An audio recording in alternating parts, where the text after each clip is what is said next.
Eu quero que você abra sua Bíblia comigo em 2 Crônicas, capítulo 7. Eu tenho certeza que Deus vai falar muito forte com você nessa noite, em nome de Jesus. 2 Crônicas 7, abre aí. A partir do verso 12. Nós vamos ler a partir do verso 12. Diz assim a palavra do Senhor. O Senhor lhe apareceu de noite e disse: ouvi sua oração e escolhi esse lugar para mim como um templo para sacrifícios. O 13. Se eu fechar o céu para que não chova, ou mandar que os gafanhotos devorem o país, ou sobre o meu povo enviar uma praga. Agora o 14.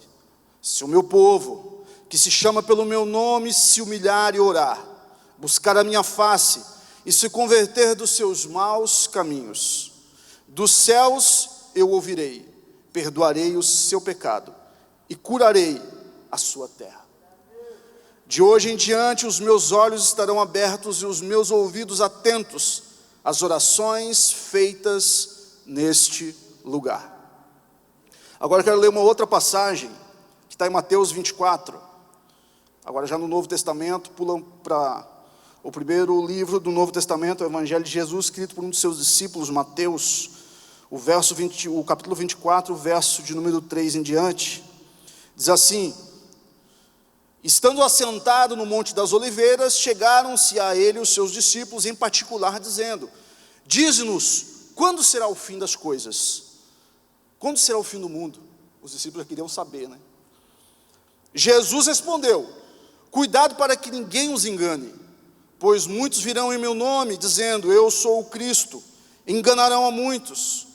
Vocês ouvirão falar de guerras, de rumores de guerras, mas não tenham medo, é necessário que tais coisas aconteçam, mas ainda não é o fim. Nação se levantará contra nação, reino contra reino, haverá fomes e terremotos em vários lugares. O 8. Tudo isso será o início das dores. Então eles os entregarão a serem perseguidos e condenados à morte, e vocês serão odiados por todas as nações por minha causa. Naquele tempo muitos ficarão escandalizados e trairão. Agora pulando para o 13, diz assim: mas aquele que perseverar até o fim será salvo. E este evangelho do reino será pregado em todo o mundo, como testemunho a todas as nações. Aí então virá o fim. Amém? Vamos orar? Pai, em nome de Jesus, essa é a Tua palavra, fala aos nossos corações, continue ministrando tudo aquilo que o Senhor quer falar conosco nessa noite, Pai. Que nós venhamos estar atentos e entender os sinais que o Senhor está falando com a sua igreja, que o Senhor está falando conosco neste tempo, em nome de Jesus. Amém. Sabe, gente, eu quero falar para você nessa noite justamente sobre esse tema, sinais. O que são sinais? Sinais são expressões ou manifestações com o intuito de avisar, advertir ou conjecturar alguma coisa. Deus nos dá sinais todos os dias para algum tipo de direcionamento na nossa vida. Os sinais de Deus são uma forma de nos direcionar. Sinais são formas de Deus nos levar ao lugar certo. Ele não nos empurra nem nos obriga, mas Ele nos avisa. Amém? Deus me deu e te deu livre-arbítrio para você fazer as suas próprias escolhas. Então nós somos frutos das escolhas que nós fazemos. Você é hoje o resultado das escolhas que você fez ontem. E você será amanhã o resultado das escolhas que você fará hoje. Então Deus deu ao ser humano livre-arbítrio para ele fazer as suas próprias escolhas. Mas Deus nos avisa, Deus nos alerta, Deus nos dá sinais sobre coisas e sobre direcionamentos que nós precisamos tomar. Amém? Sabe, gente, a Bíblia revela muitos e vários sinais até inclusive sobre o fim dos tempos. Eu não quero, essa mensagem, eu não quero enfatizar somente isso, mas eu quero falar um pouco também sobre isso, porque tem acontecido algumas coisas e nós não podemos fechar os nossos olhos sobre tudo que está acontecendo, não é verdade? Nós não podemos ignorar os fatos e os sinais que estão acontecendo. Nós temos que estar atento a tudo isso. A Bíblia fala de muitos sinais sobre o fim das coisas. Os discípulos, eles estavam preocupados, porque Jesus está falando sobre o fim dos tempos, o fim das coisas, e eles, uma hora só estavam eles e Jesus, e eles perguntaram: Senhor, mas quando que será o fim dos tempos? Aí Jesus fala para eles que tomem cuidado, porque muitos tentarão enganar vocês. Vocês verão guerras e rumores de guerras. Nação se levantará contra nação, reino contra reino, terremotos.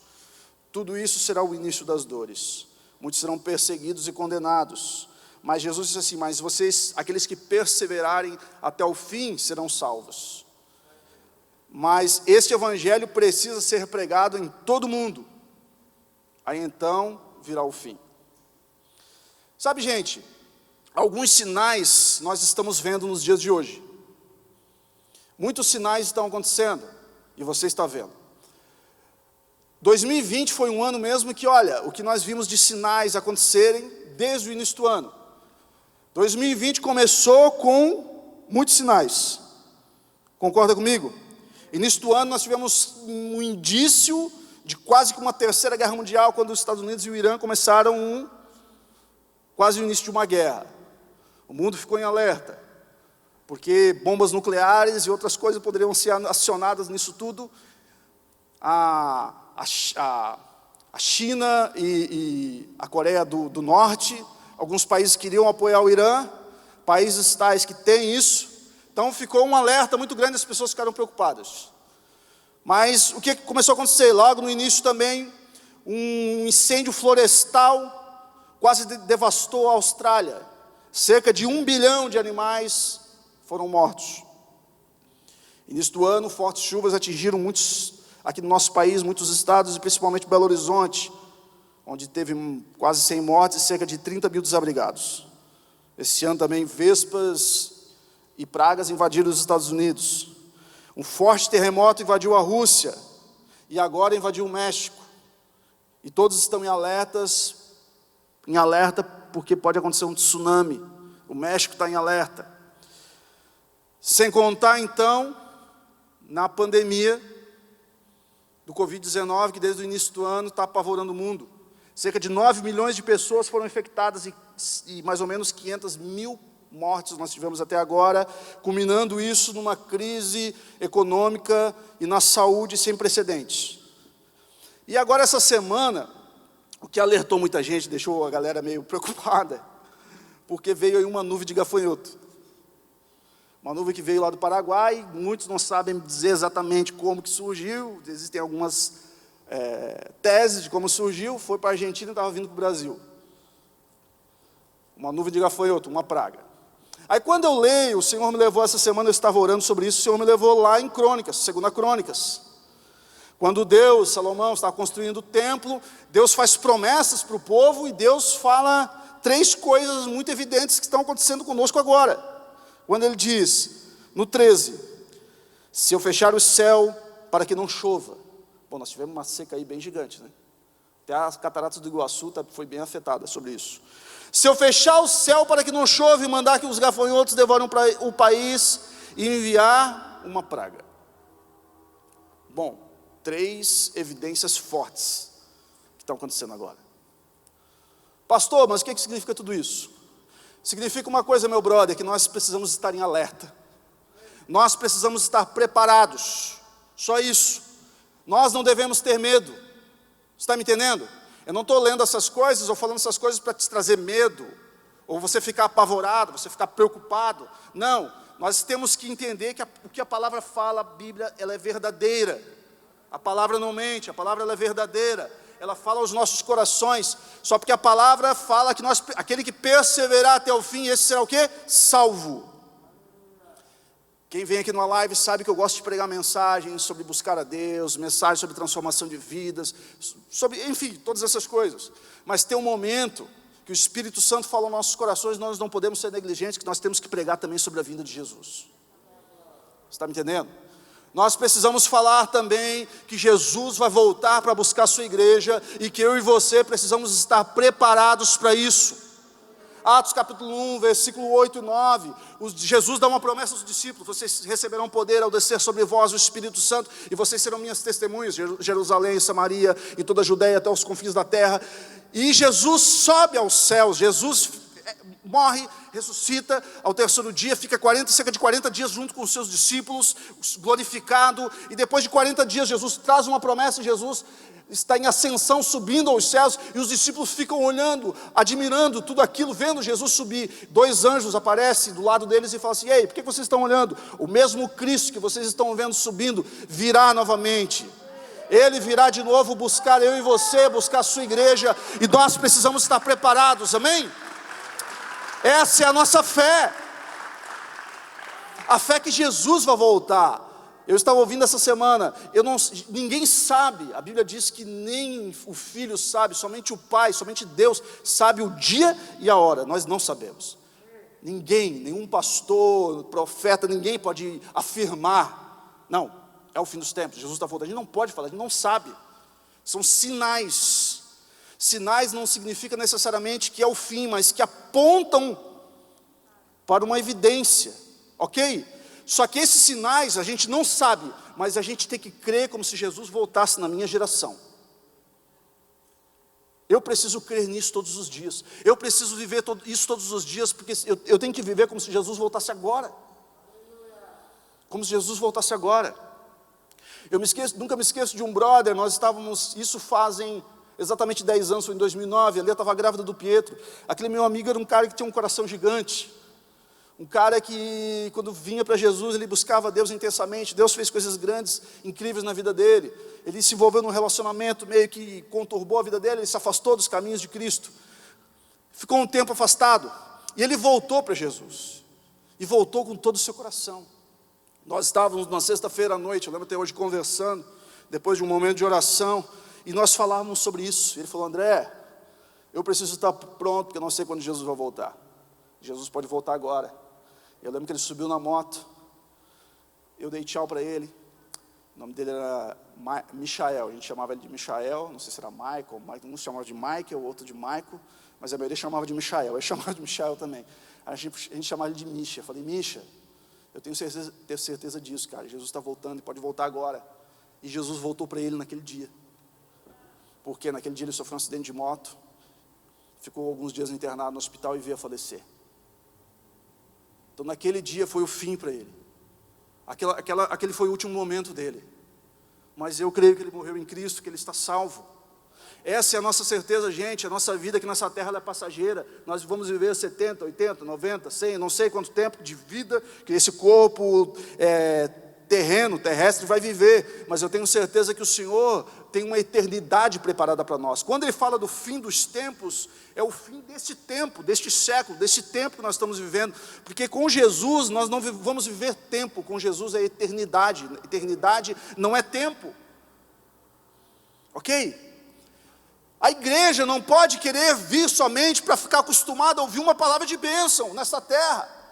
Se nós, o apóstolo Paulo falava, se nós cremos somente nas coisas que nós vemos, nas coisas dessa terra, nós somos os mais infelizes de todos. Nós precisamos crer nas coisas que nós não estamos vendo, mas que são eternas. Amém? Então os sinais que a gente está vendo, sabe gente, são muito evidentes. Nós nunca vimos tantas coisas acontecerem ao mesmo tempo.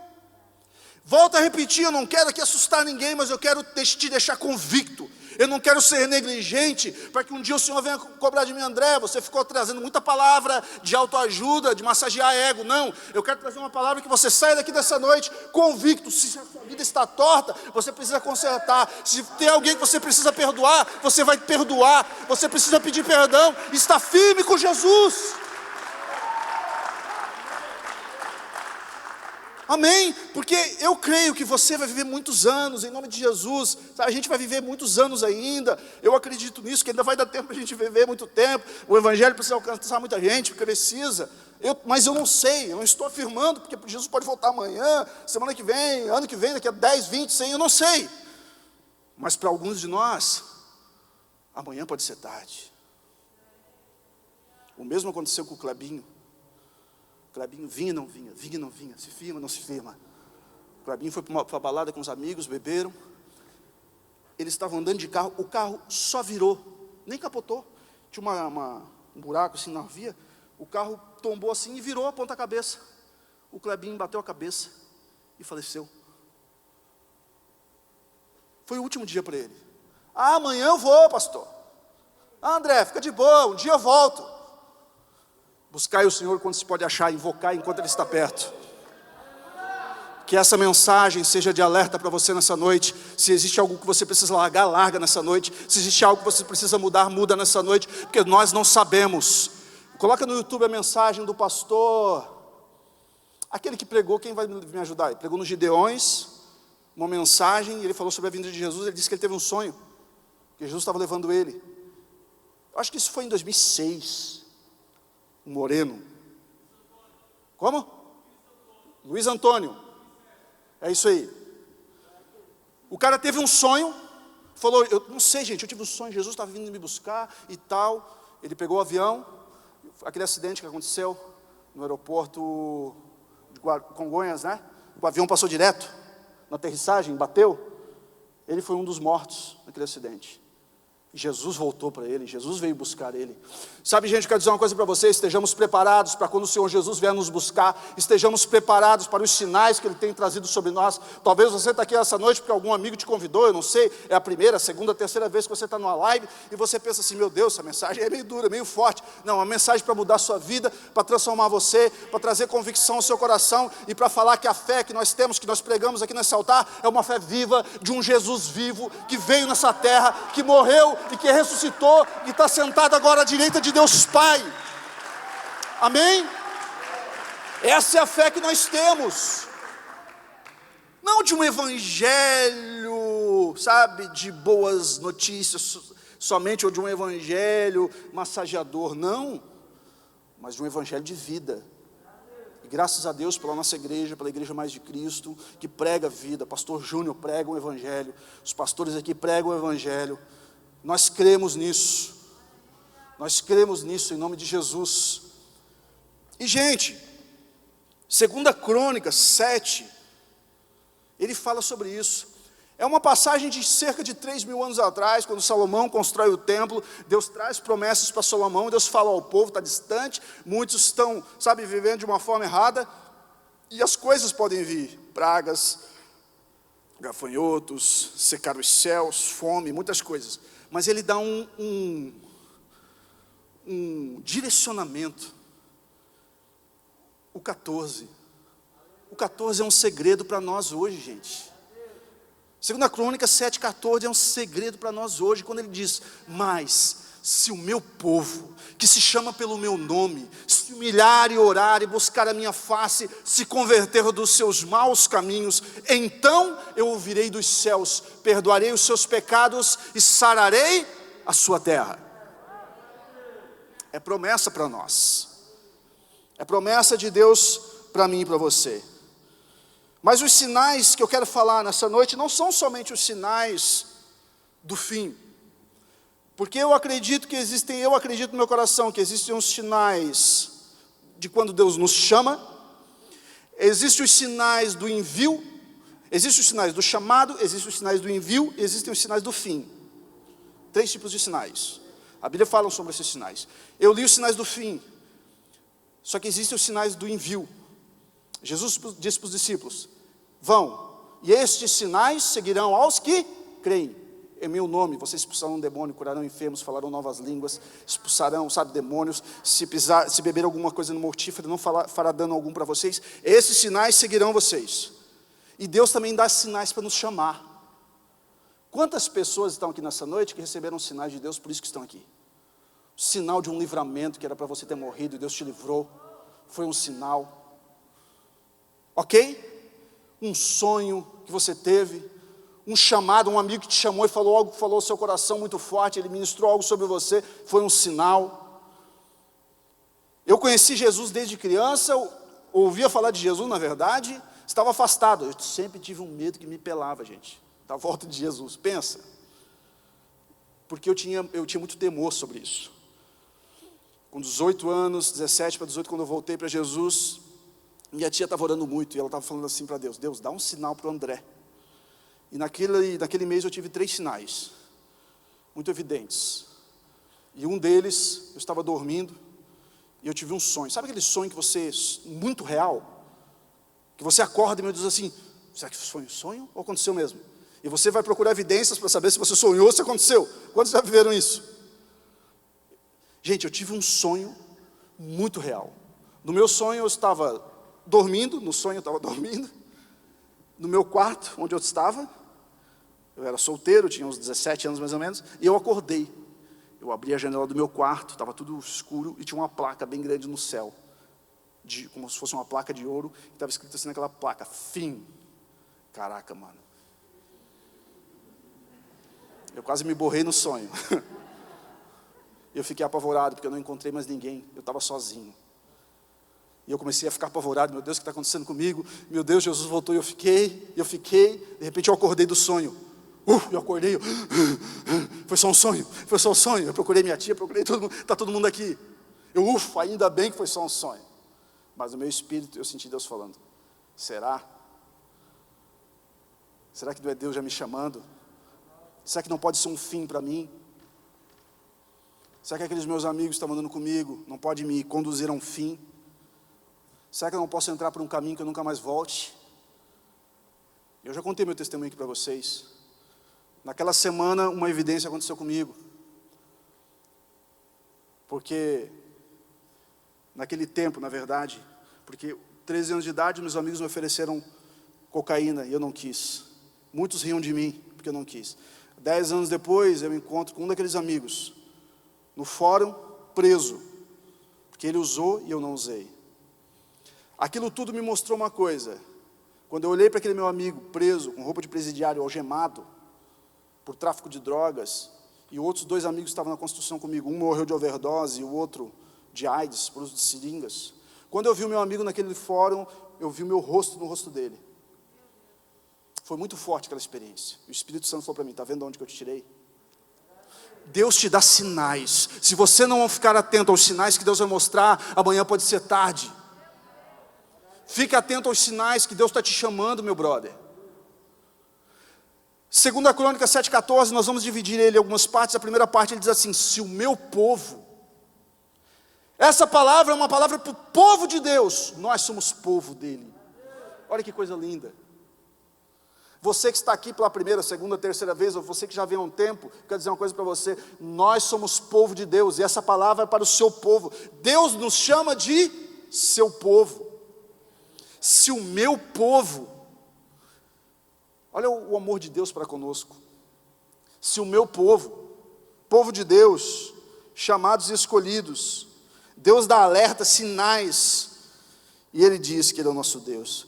Deus nos ama tanto, esse é o amor de Deus para com o seu povo. João 3,16 diz assim: que Deus amou o mundo de tal maneira que deu o seu único Filho, para que todo aquele que nele crê não pereça, mas tenha vida eterna. Esse é o amor de Deus para comigo e com você.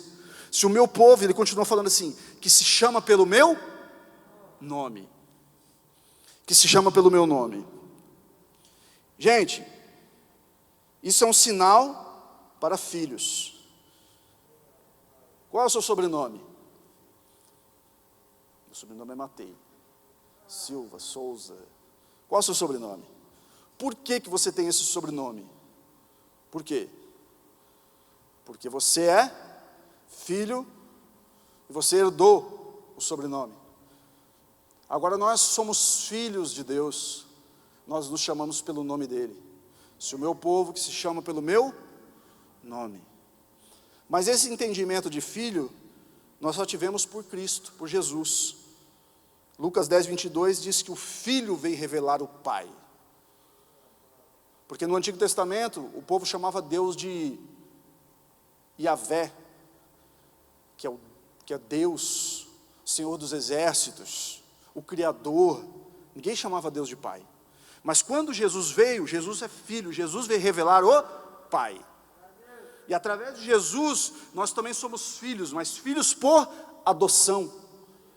Deus nos adotou, porque nós éramos criaturas de Deus. Deus criou o homem, e o homem teve filhos. mas através de Cristo, nós somos por adoção filhos de Deus. Estão entendendo? Efésios 1:5 diz assim: em seu amor nos predestinou para sermos adotados como filhos, por intermédio de Jesus Cristo, segundo a benevolência da sua vontade. Então, Ele nos chamou para sermos adotados como filhos, por intermédio de quem? De Jesus. Então você que está aqui nessa noite, que já recebeu Jesus na sua vida como Senhor e Salvador, você não somente recebeu o Espírito Santo de Deus, mas como você recebeu espiritualmente a adoção de Deus como filho. Você é filho de Deus. E essa palavra é para você, para os filhos do meu povo, que se chama pelo meu nome. Estão entendendo? Então ele fala assim, que se chama pelo meu nome, se humilhar. Se humilhar. Humilhar é uma virtude que traz sobre nós um sentimento de fraqueza, de modéstia, ausência de vaidade, simplicidade, despretensioso,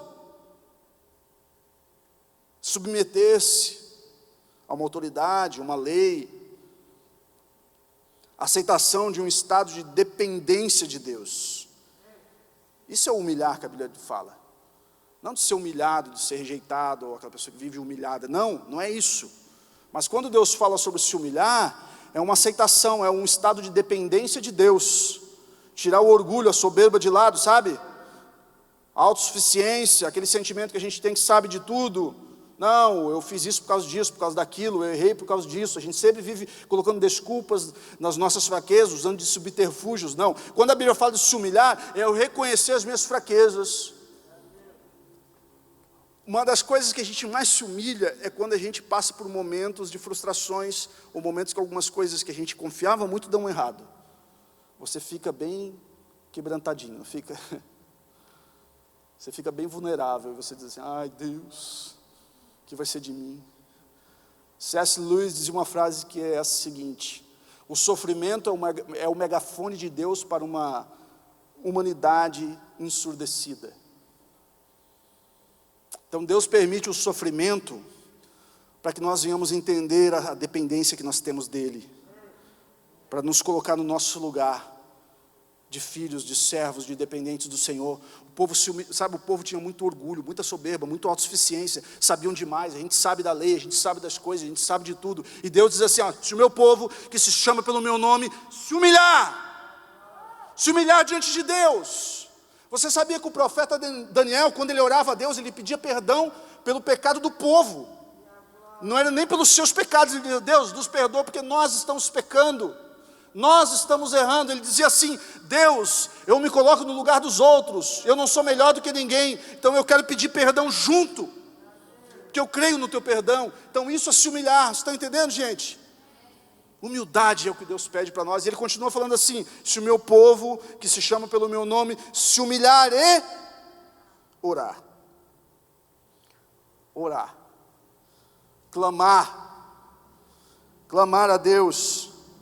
Buscar a presença dEle, falar com Ele, conversar com o Pai. Isso é orar. Uma geração que ora, que busca, que conversa com Deus, que busca a presença dEle, que sabe que tem uma vida intensa de oração. Oração nada mais é do que falar, dialogar com Deus. Isso é oração.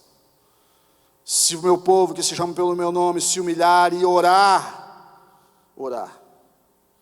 buscar, acreditar que Deus está te ouvindo, que Deus está com você, acreditar que Deus ainda ouve as suas orações nos dias de hoje. Amém? Deus continua nos ouvindo. Eu tive uma experiência essa semana retrasada, ano passado, um casal, nós estávamos aqui orando, e um casal me procurou, pastor, a gente quer ter um filho, mas a gente não pode, nós não podemos engravidar. Eu lembro que na hora o Espírito Santo falou no meu coração para orar por aquela mulher, e eu pedi para que o esposo colocasse a mão na barriga dela, e nós oramos, profetizamos. Eu fiquei um tempo sem vê-los, e alguns meses depois eles me procuraram, pastor, lembra de nós? Ela já estava com a barriga desse tamanho, grávida. Aí semana retrasada, eu acho que eles me procuraram ali na porta e falaram o nome da menina que eles vão ter. Sabe o que isso trouxe ao meu coração? Fé, porque Deus continua ouvindo as nossas orações. Eu continuo crendo que o Senhor ouve as nossas orações. Sabe, gente, eu falei semana passada que eu tenho vindo aqui nas sextas-feiras e orado pelos bancos da igreja. E profetizado sobre cada um deles. Como hoje eu orei e profetizei, e o Senhor falou no meu coração, e em cada um deles eu falava algo que o Senhor colocava no meu coração. Cura na família, libertação de vícios. Cada um, Deus falava alguma coisa sobre mim. E eu estava falando sobre esses bancos. Eu não sei, isso aqui não é superstição, nada disso, nem misticismo, nada disso.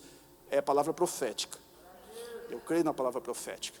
Eu falei isso semana passada e teve um brother falou para mim, pastor, quando o senhor falou aquilo, Deus falou fortemente ao meu coração. Interessante que fazem 3 lives que eu estou sentando no mesmo banco. Não sei porquê, mas na hora que o senhor falou aquilo, eu senti algo muito forte queimando em mim.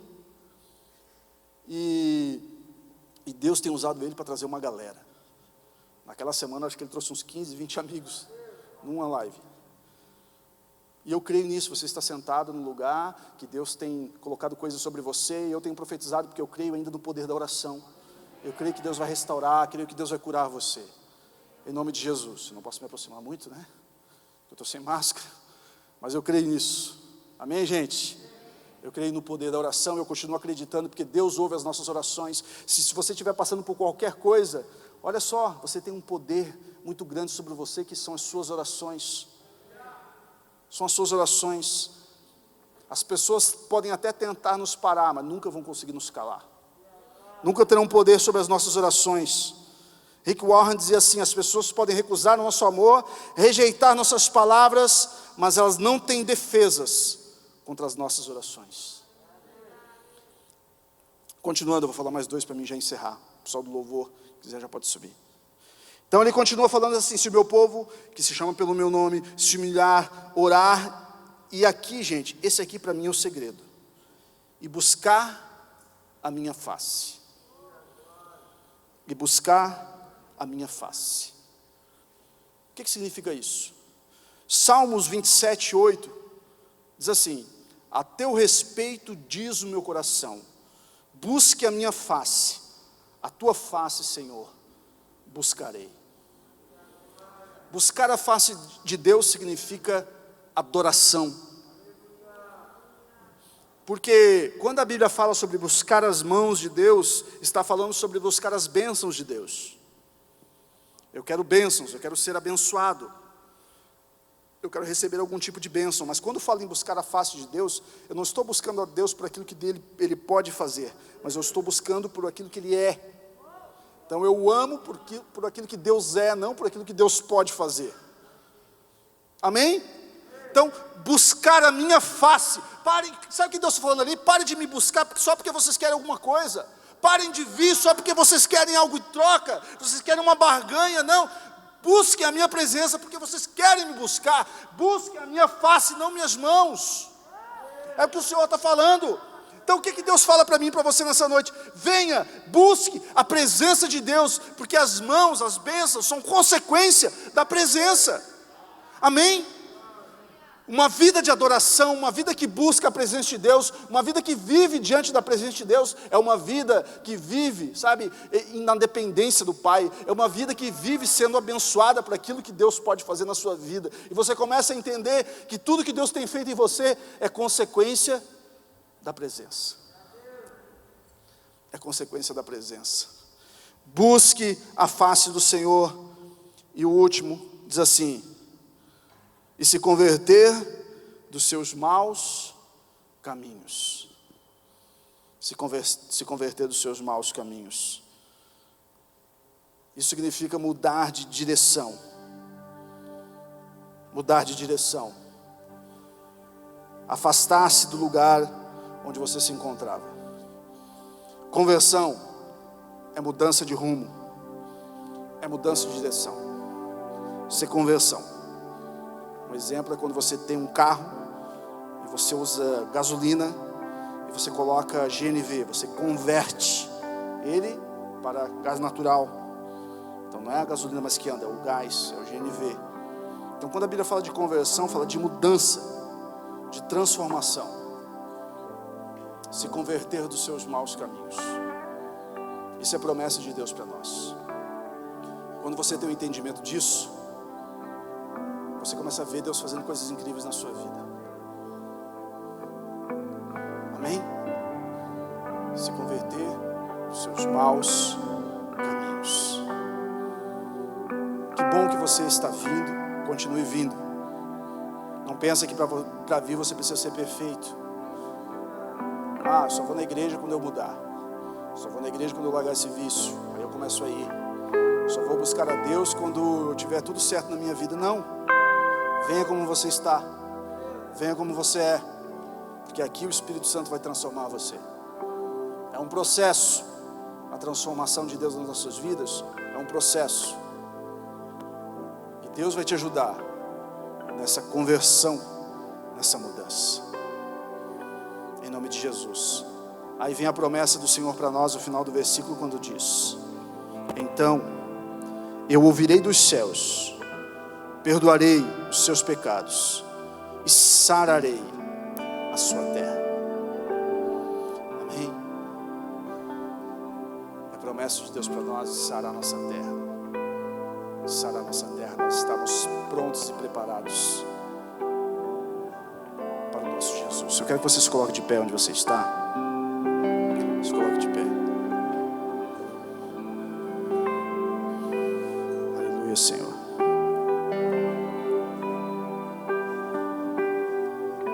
Sabe, gente, existem sermões que são duros de pregar. João capítulo 6, Jesus estava falando algumas coisas e os caras falavam assim: ei, Jesus, essas palavras são muito duras de ouvir. E muitos começaram a sair fora. Porque Jesus começou a dar uma voadeira com os dois pés na galera. Tinha uma galera seguindo, uma multidão. Depois da multiplicação dos pães e peixes, tinha uma multidão. Aí Jesus falou para eles: sabe o que? Jesus diz assim: vocês comem da minha carne e bebem do meu sangue. Como assim? Jesus começa a falar umas paradas meio fortes para os caras. Aí Jesus fala assim para eles: ei, sabe por que vocês estão aqui? Querem saber a real mesmo, gente? Por que vocês estão aqui me seguindo? Quer que eu falo para vocês mesmo a real? Jesus diz assim para eles: vocês só querem encher a barriga de pão. Nossa, ele dá uma voadeira do Street Fighter nos caras. Aí os caras começam a sair fora. Aí os discípulos ficam preocupados e procuram Jesus, falam assim: Senhor, a galera está indo embora, Senhor. Essas palavras não são muito duras. Aí Jesus fala assim para eles: querem ir vocês também? Pode ir, fica à vontade. Aí Pedro diz assim para Jesus: Senhor, para onde que nós iremos? Só tu tens as palavras de vida eterna. Pedro entendeu o segredo. Pedro entendeu que o segredo não era terreno, era eterno. Só tu tens as palavras de vida eterna. Para onde que eu vou? Para onde que eu vou? Só Deus, em Jesus, somente em Jesus, você vai encontrar as palavras de vida eterna. Você está procurando em muitos lugares e ainda não encontrou. Só em Jesus você vai encontrar a eternidade. Só nele você vai encontrar, preencher o vazio do seu coração. Só nele você vai encontrar essa cura emocional que você está tanto procurando, fazendo tratamento com psicólogos e tantas outras pessoas. Não estou dizendo que isso é errado, eu acho que é muito certo até, inclusive. Mas eu estou falando que você está procurando em muitos lugares e ainda não encontrou. Porque só em Jesus você vai encontrar verdadeiramente essa cura. Sobre o seu relacionamento, sobre sua família, seus pais, sobre essa depressão que está tentando matar você, destruir você. Só nele estão as palavras de vida eterna. Fique atento aos sinais, porque os sinais estão em todos os lugares. Pastor, e onde estão os sinais? Antigamente Deus só falava através dos profetas. Os profetas chegavam para o povo, para os reis e diziam assim: eis que o Senhor manda te falar isso. E o Senhor diz isso, isso, isso, isso. Hoje Deus fala de várias formas. E Deus nos dá sinais. Deus continua falando através dos profetas, dos homens de Deus, mas Deus fala de muitas formas. Fique atento aos sinais, porque Deus vai te dar muitos sinais. Muitos sinais. Esses sinais são para transformar você. São para te trazer para perto da presença dEle.